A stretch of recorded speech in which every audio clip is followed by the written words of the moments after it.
Yu Yu Hakusho is a series I really enjoy. I've seen it several times actually. I've seen it pretty much almost once a year, quite honestly. I really enjoy Yu Yu Hakusho. I don't really know what it is about it really. It's a very simple series. It's just something I can really just sit down and just enjoy. And I don't know, maybe it's just the characters are really well written, or the scenarios are pretty simple to understand, and you know, it's kind of like your usual shonen battle series. The only difference is that, like, in my opinion, most of the other characters aside from the main character actually do shit, which is one of the main complaints I have with Dragon Ball. Even though I've seen Dragon Ball, you know, a trillion times, and you know, I enjoy Dragon Ball, I feel like it would have been a lot more enjoyable for me if, for example, Goku wasn't always the one killing everyone, doing everything. Like, granted, in Yu Yu Hakusho, you know, Yusuke is the one that beats up, I guess, all of the main villains, but at the very least, everyone else has something to do. Whereas in Dragon Ball, it's just kind of everyone fighting the same guy, getting their ass kicked, and then eventually Goku somehow manages to beat him, you know? At the very least, everyone else has something to keep them occupied. It's similar in, like, Yu-Gi-Oh! Where, like, Yu-Gi-Oh! Take on, like, Pegasus and whatnot, but at the very least, you know, Joey and Kaiba, they'll take on everyone else. Or maybe I shouldn't say Pegasus. Yu-Gi-Oh! Take down Merrick, but, you know, at the very least, Joey will take down, what's his name? Odeon. At the very least, he'll do that, you know? I don't know. Maybe I'm just being complicated and just rambling a lot. But yeah, I just really enjoy the series. Oh, shit. In a very interesting spot with this series. Not Yu Yu Hakusho, but Jump Ultimate Stars. Just because, I don't know. I feel a lot better now recording it, given the sort of circumstances that I have now. Since, you know, I'm recording it from OBS, I can record it a ton easier. I don't have to use, you know, crazy triple rendering to get the video to come out how I want it. I can just do it straight from one go, which is, you know, saving me a lot of time. But it's just interesting thinking about it, thinking about how much this series has changed over time. Because, quite honestly, it started out with a completely different format. It started out with me desperately trying to basically review the anime, or series I should say, in a couple of minutes without any prior real background. Maybe trying to, you know, look into the series a little bit, but that didn't really work out too well. So we got Yusuke, Kuwabara, and Kurama. Not bad. Let's see. That was a very interesting point match, just because it took so long. Point matches usually are 30 seconds, but this one, for whatever reason, was a whole 90 seconds. Which is, or 60 seconds, which is still pretty unheard of. So that's interesting. But we just gotta go ahead and beat the shit out of these guys. They're not really that, big of a deal, quite honestly. The only one that's maybe a little bit bothersome is Kurama here, just because he's a knowledge character. I'm probably better off using Goku, quite honestly, since there's two power characters and just one knowledge character. So at the very least, I know Goku will be able to beat the shit out of the power characters and then get the advantage on the knowledge character. But I just feel like, unfortunately, I know how to use Bobobo better than I do Goku. Because I don't really like a lot of the Dragon Ball Z characters in this game. I do like, you know, Gohan, and I'll sometimes use Krillin, or not Krillin, Piccolo. Krillin. Yeah, I'll sometimes use Piccolo because he's kind of fun to use sometimes, and he's a knowledge character. There aren't a lot of knowledge characters that control pretty well. Especially, you know, it's nice to have a knowledge character that will control like a Dragon Ball Z character, because I feel like those are really easy characters to use. Even though I literally just said that I don't really use them much often, but I think that's just personal preference. I don't know, I just don't like the way their combos work. Kamehamehas are a little bit wonky sometimes, especially like that one. But I don't know. That might just be me. Oh man. See, the thing about this one is I'm used to it being done after I kill him like that, but no, it just keeps on going, and they're not even putting up much of a fight. If I can be completely blunt with you. Like, sure, they'll attack me, but I'm kind of in control of the match the entire time. Not really much that they can do. Oh. Ah, there we go. And then use, nope. He's gonna switch into Kurama. See, that's the only good thing about the computer so far is that they're at least paying attention to the rock, paper, scissors nature of the game. Because they're switching to Kurama whenever I constantly use Bobo, but whenever I constantly use Goku, he'll switch back into between Yusuke and Hiei, which is good. Computer's at least thinking that much, but at the same time they're kind of just standing there, similar to that level in a what's it called, in Naruto, where they kind of just stood there and got their ass kicked. Yeah, similar to that.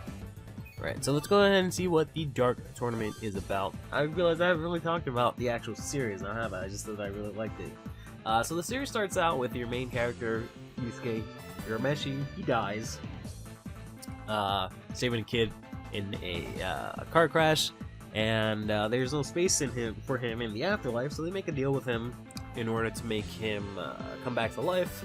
So he has to do some trials in order to prove himself that he's not a piece of shit, and he can come back to life. Turns out this is, I believe this is all just a ruse, just so they can turn him into a spirit detective, which basically just means someone that protects over the living world, protecting them from things from the undead world. So he starts up doing that, beats the shit out of some criminals who happen to be, you know, Kurama and Hiei, who turn out to later on be his partners. And then he also has Kuwabara from his high school, who turns out to have very high special, I don't know what you want to call it. He just has very high spirit energy, which is the sort of the key in the series. But he happens to have that, even though he's, you know, a random plucky high school kid. He too manages to have the same ability. I really like using Yusuke, and I like the spirit gun. And his level 6 is pretty woke. Don't want to get hit with that. His level 6 is pretty fun to use. I'm trying to here to fucking beat the shit out of, there we go, out of Rukia, but she kept dodging everything. They did me a favor and they started using a bunch of knowledge characters for this one, knowing that Yusuke is a power character, so that's nice of them. Oh fuck. Got me right in the middle of my attack, and damn, he killed them. Alright. Yeah, forget Gotenks in this game. It's a very weird character, quite honestly. There you go. I probably need to do a special attack KO. Oh no, it's a laughter character. Or no, it's a knowledge character. Yeah, no, he's another. I always confuse him just because, like, I don't really use him, so I'm not really sure what his thing is. Break the walls down. Come on, please come down here. Please be kind. Me with no HP. That doesn't do much because I'm already full health. Oh, I have other characters. Oh wow, I thought I was locked into only using Yusuke. There you go. Sweet, I got the whole gang. Unfortunately, for whatever reason, even though Kuwabara is pretty much a main character, and you know he can fight just like the other guys, they don't really have him as a playable character in this game, which I feel like is kind of a missed opportunity on their part, just because you know, he's pretty prevalent. I get sort of why, because this game has the latest iteration of them, more or less, which is them in the final arc of the series, and in that Kuwabara isn't really used. So that's understandable, but it's still fucking lame. I mean, he kind of did a bunch of shit beforehand, but whatever. Be that way. Whoops. Don't wanna. Can you just fucking get hit by Kuwabara and just die? Good god. What is this guy made out of? Watch, I'm just gonna strike him like once and he's gonna end up dying. And then I'm gonna look at things and be like, oh, you gotta make 17 support Coma KOs. We got Botan, and Genkai, and Hiei. And then that's the only mission for here, so let's see what the last requirement was. Oh, just clear it in 30 seconds. Alright, I'll just be a lot quicker about it. It's a very interesting match because they give you a shit ton of characters to fight against. But like I said, a lot of them are knowledge characters. except for, you know, Ichigo, but he even got his ass wrecked last time. I don't really know why or how. Ow. And Rukia is pretty easy to fucking make quick work of. Ow, stop it with these dream cancel combo. No one has time for that shit. Oh yeah, Gold Touch is interesting, because he actually does have the space donut thing, and it does blind you for a bit, which is pretty interesting. And he's sort of like a secret character. There's a lot of characters in this game where you have to do secret requirements and other random missions in order to get them, which is fine. It makes them a little bit more, a little bit more sort of exclusive. You know, it also makes you replay other missions and whatnot, and also not just spend your entire time. Ooh, who's that? Not spend your entire time just on these same missions just because it's from your favorite series, but they also don't tell you about these things. You gotta just figure out how it is to get. Oh boy, that sucks. How to get these secret characters. He is a weird character. I don't know. I don't really like him too much in this game. He just controls weird. He has a lot of good moves, I think.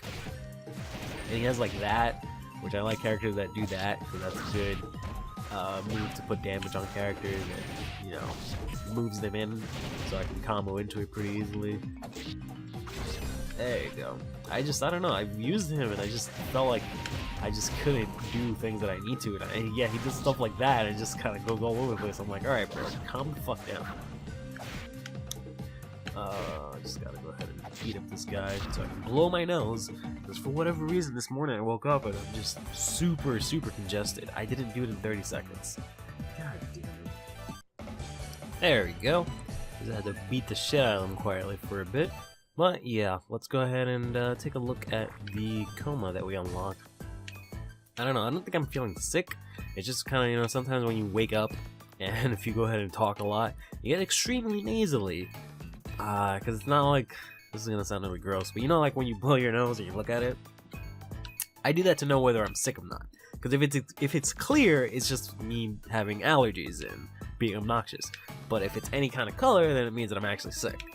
But even though now I'm saying that, I'm feeling a little bit in my throat. So I'm hoping I'm not actually getting sick.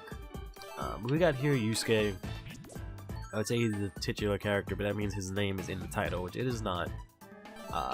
He's a pretty cool character in this game. He also has here his final form. I'm a fan of that form. I haven't really used a lot of the support Karumas for characters that can actually fight, because I usually just use them as fighting characters. We also have Kurama, who's my favorite character in the entire series. He unfortunately only goes up to level 5, but that works out just fine. Him going up to level 5 also means, I think, that you can use all three of Yusuke, Kurama, and Hiei on one deck, you know, 5, 6, and 5. Because Hiei here has a level 4, but he also has a level 5 as well.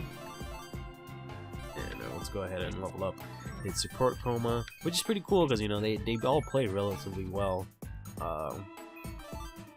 They all have a lot of like multi-hit combos and stuff like that. Kuwabara is going to unlock the stage for us, which I believe is the Dark Tournament stage. I think that's what that said. No, Dark Dojo. Okay. And we also got a support Coma for him, and then we got another one of him doing the Dimensional Sword, or the for Jin something. I forgot what it was called. We got Genkai, who's another one of my favorite characters. She's going to unlock Demo and also the manga. So we can go ahead and take a look at that. And then finally we have Botan, who's going to unlock herself as a helper. Yeah. I think that's pretty much it for this series, which is, you know, pretty fair representation. Doesn't really need that many other characters, quite honestly. That's pretty much the main cast right there. So yeah, we can go ahead and finish the Spirit Galaxy now, and then let's go ahead and take a look at the manga summary for Yu Yu Hakusho. Urameshi Yusuke is about... Wait, what? Urameshi Yusuke? That's his name, not the name of the series. Oh, whatever. Urameshi Yusuke is a troublesome and violent... Wait, oh boy, I totally mixed this up. Urameshi Yusuke is about as troublesome and violent as teenagers come. He is constantly ditching school and getting into numerous fights every day. One day, however, he does the unexpected, sacrificing himself to save a young child. Such an action was never expected, especially coming from someone like Urameshi Yusuke. The afterlife is not prepared for Yusuke, as they never thought he would make such a sacrifice. Nowhere to go, and dead, Yusuke becomes a ghost and must earn his way back into existence. Yusuke is employed by Koema to stop menacing demons and threatening the lives of people everywhere. I feel like I summed that up pretty much the same. No, I feel like I did a good job. Stay fresh.